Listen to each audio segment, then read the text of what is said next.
Qué gusto que nos acompañe, exministro de Economía y Finanzas. Gracias por estar con nosotros. Juan Carlos, yo quisiera comenzar hablando de la decisión del presidente Daniel Noboa a propósito del anuncio de sus medidas económicas y la más importante o aquella que ha sacudido y ha remecido mucho a la flota atunera industrial es el retiro al subsidio del diésel a este importante sector. Para muchos era una medida justa y necesaria. La pregunta es, ¿por qué no se hizo antes? Estimada Luisa, muchísimas gracias por la invitación y por esta oportunidad de dirigirme al país. Yo estoy convencido que las medidas que está tomando el gobierno del presidente Noboa son las adecuadas de comenzar a desmontar el perverso esquema de subsidios generalizados en combustibles que teníamos y ir trabajando focalizadamente con los sectores que pueden afrontar una eliminación de subsidios, que seguramente no es de la noche a la mañana ni es una medida fácil, pero lo importante es que los subsidios estén focalizados y vayan dirigidos a la gente que realmente los necesita, y el resto de la economía tiene que irse ajustando a un esquema donde no tengamos subsidios y que eso vaya ayudando a que el riesgo país disminuya, a que incrementemos la confianza internacional y el apoyo de los organismos internacionales, que nos traerá también las oportunidades de crecimiento y de financiamiento, en lo cual es la deuda más grande y más importante que este país requiere: crecimiento económico y generación de empleo. Y por otro lado, corregir todas estos subsidios y estos temas que perjudican al Estado, que no nos dejan salir de un Estado ineficiente que nos cuesta casi 40 puntos de tamaño de la economía, con una recaudación bastante menor, en una meta de ir corrigiendo los desequilibrios y la sostenibilidad fiscal, pero al mismo tiempo activamente promover el crecimiento y la generación de empleo.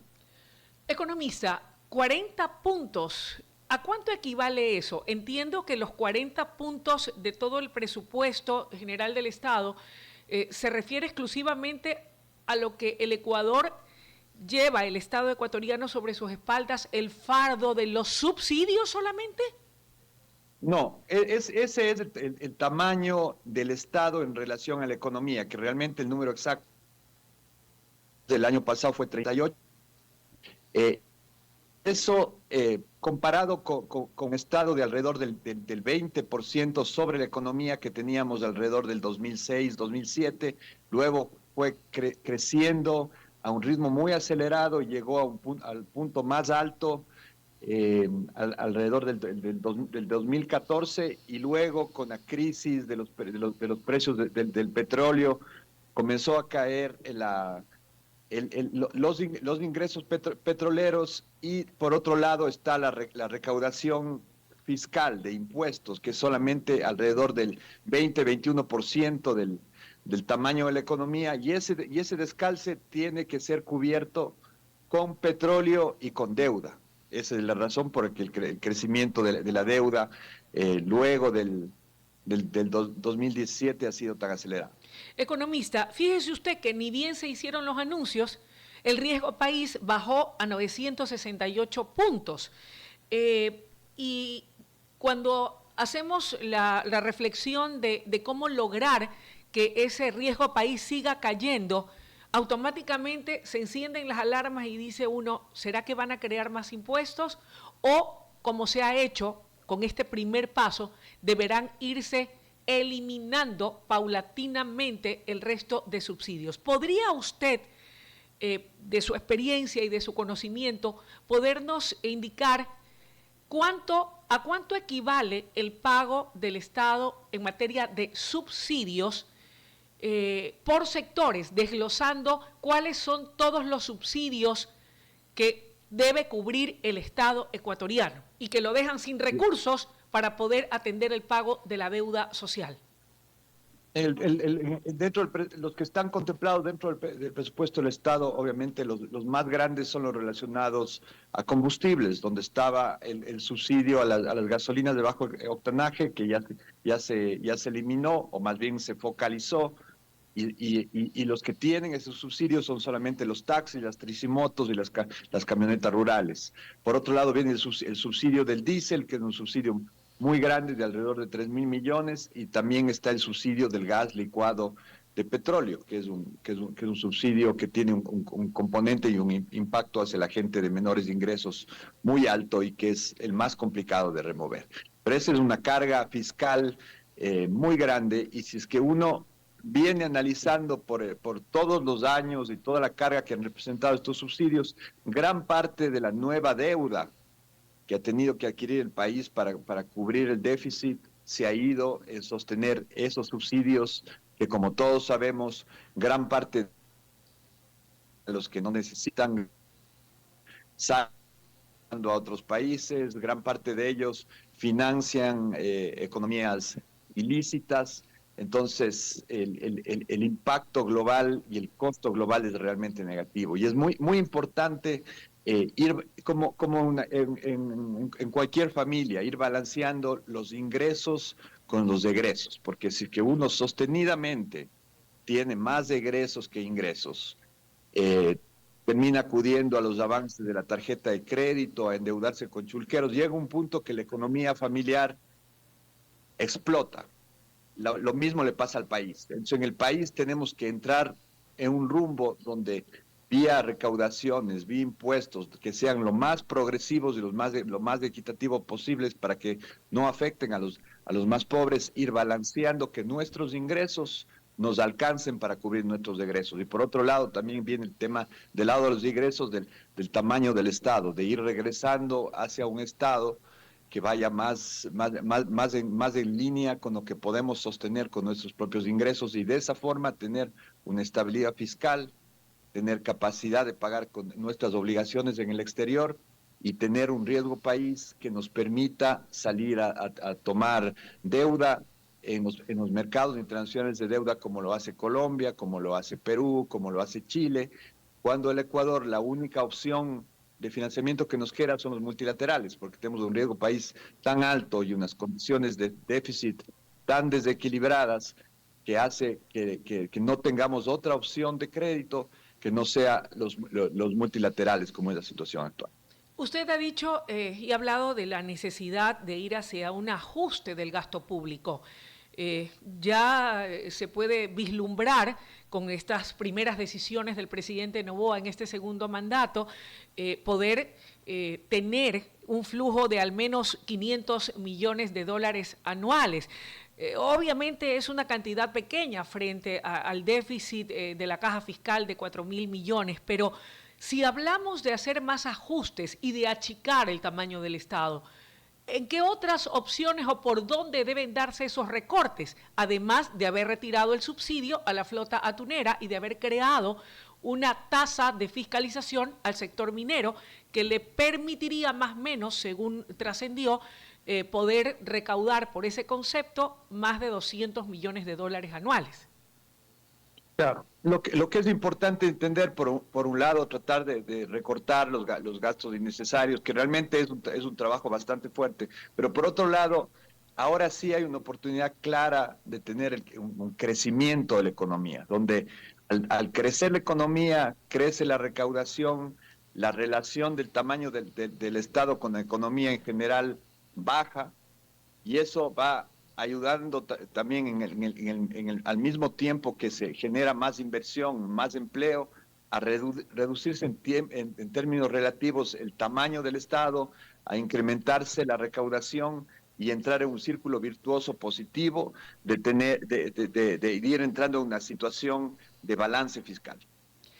Economista, el tema del IVA, en su momento y cuando se hizo el incremento del IVA, se dijo que estos 3 puntos iban a permitir trabajar en el reforzamiento de la seguridad.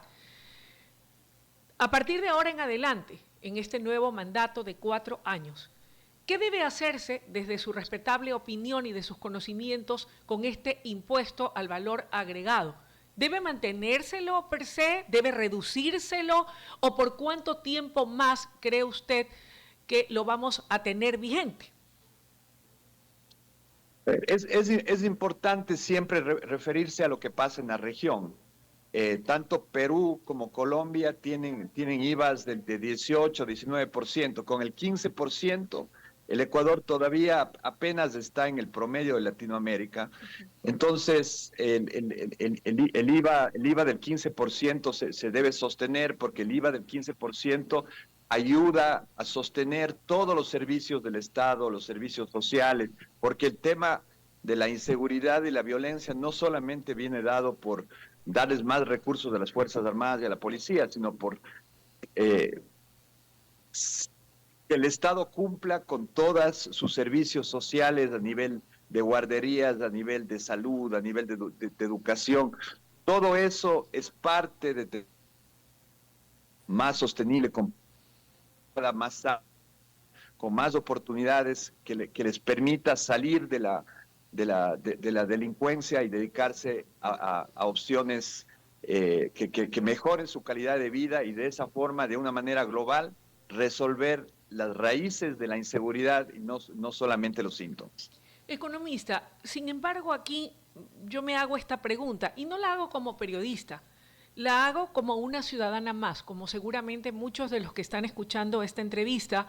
En realidad usted es el experto en temas económicos y financieros, pero cuando usted me dice de la necesidad en comparación con los demás países de la región, en donde incluso se paga un impuesto al valor agregado mucho más alto que el nuestro, pero aquí la canasta básica familiar sobrepasa los $800. Y en tanto que el sueldo básico unificado del trabajador ecuatoriano es de apenas 470. Y ojo, que no todos, lamentablemente, porque así se han dado las circunstancias, no todos tienen acceso a un trabajo formal. Hay mucho subempleo y muchos que no tienen ni siquiera eso. Pero que cuando van, incluso esos que no tienen empleo o los que están en el subempleo, a hacer un gasto, les cobran pues el IVA del 15%. ¿Cómo poder corregir todas esas distorsiones? Porque realmente lo ideal sería que la gente diga, bueno, voy a pagar contento este IVA del 15%, y es más, gobierno, por favor, súbale como está a nivel internacional el IVA, incluso en los países vecinos, pero porque tengo un sueldo que tiene una capacidad adquisitiva que me va a poder permitir poder pagar con gusto esa canasta básica familiar que sobrepasa los $800 y no a medias. Y voy a poder atender todas mis necesidades. ¿Qué le puede usted decir a los ecuatorianos respecto de estas preguntas que yo se las traslado y que no son solo de ellos, también es mía como ciudadana? A ver, Luisa, es importante recordar que los productos de la canasta básica en más de su 90% están exentos de IVA, y esa es una de las formas de hacerle más progresivo a un impuesto que normalmente es regresivo. Por otro lado, tiene toda la razón. Hay una cantidad de distorsiones en este país. Una de las distorsiones más grandes es que solo 3 de cada 10 ecuatorianos tenemos un empleo, que estamos afiliados de la Seguridad Social. Entonces, realmente, una persona que recibe el salario mínimo vital, de alguna forma ya es un privilegiado en el Ecuador. Ya tiene un salario básico, una seguridad social, una protección de sus necesidades básicas. Entonces, el gran reto es poder romper, primero, ese círculo vicioso que hemos tenido en los 10 últimos años, donde la economía ha crecido menos de lo que ha crecido en términos netos, hemos empobrecido.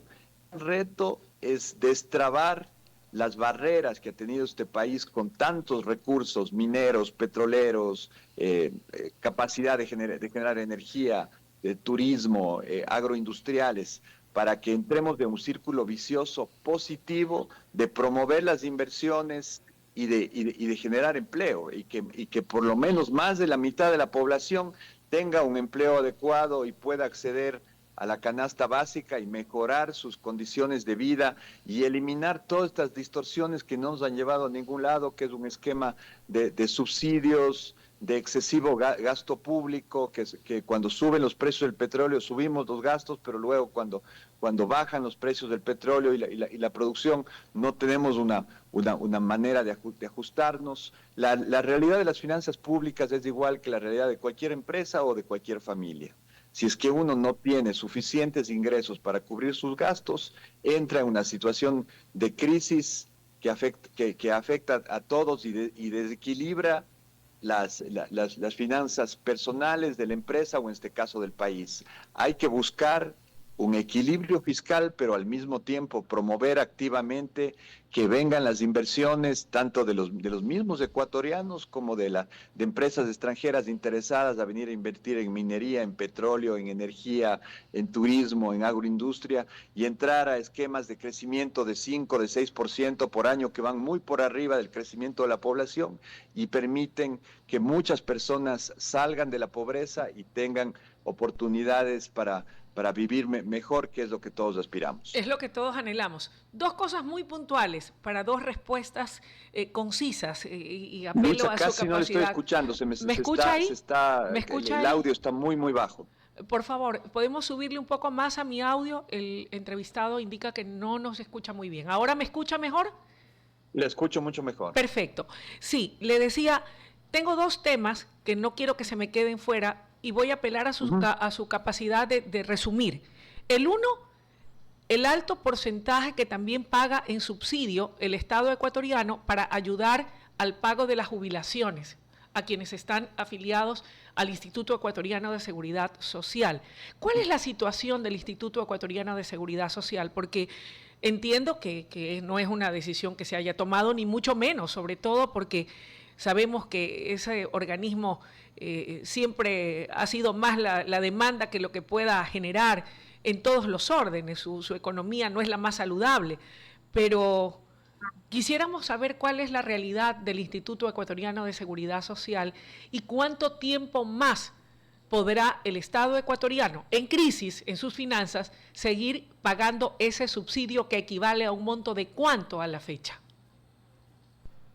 A ver, la situación del IES es claramente problemática, tiene un problema actuarial que se llama que en poco tiempo va a perder su capacidad de pagar las pensiones. El IES requiere una reforma y hay formas creativas de hacer la reforma que no impliquen subir la edad de jubilación, que no impliquen subir el porcentaje de aporte y obviamente con un modelo económico que incentive el crecimiento y el empleo y el número y subiendo adicionalmente el número de personas que estén afiliadas a la seguridad social, se puede mejorar sustancialmente las probabilidades de supervivencia en el largo plazo, que es como lo queremos para sostener 700 jubilados que dependen hoy en día de la seguridad social. Yo estoy convencido que la seguridad social requiere una reforma y se la puede hacer de una forma que no afecte ni la edad de la jubilación ni el porcentaje que aportan tanto empleadores como empleados.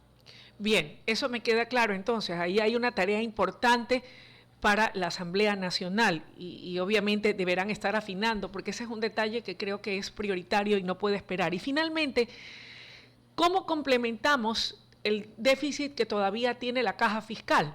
Apenas se van a recaudar 500 millones de dólares anuales. ¿Qué hacemos con el resto?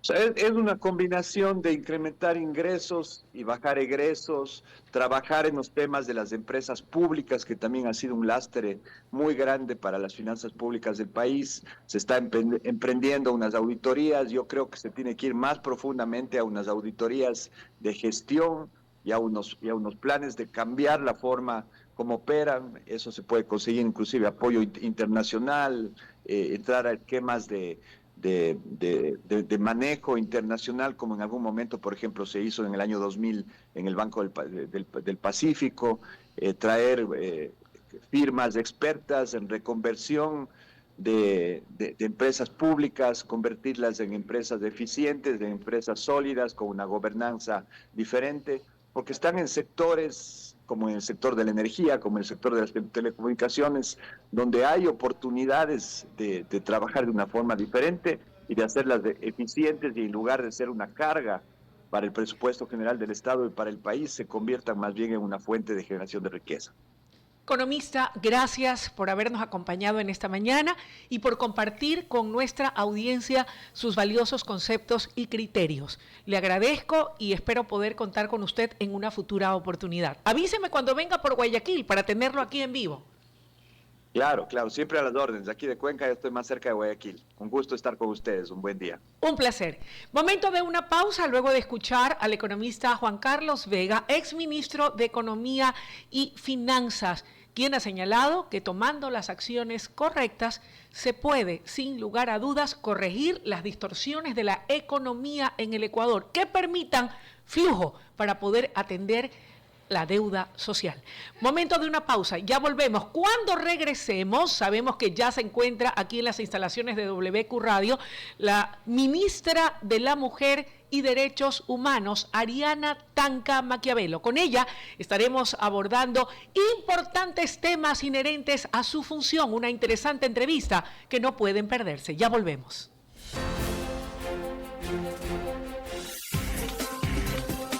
WQ Radio. WQ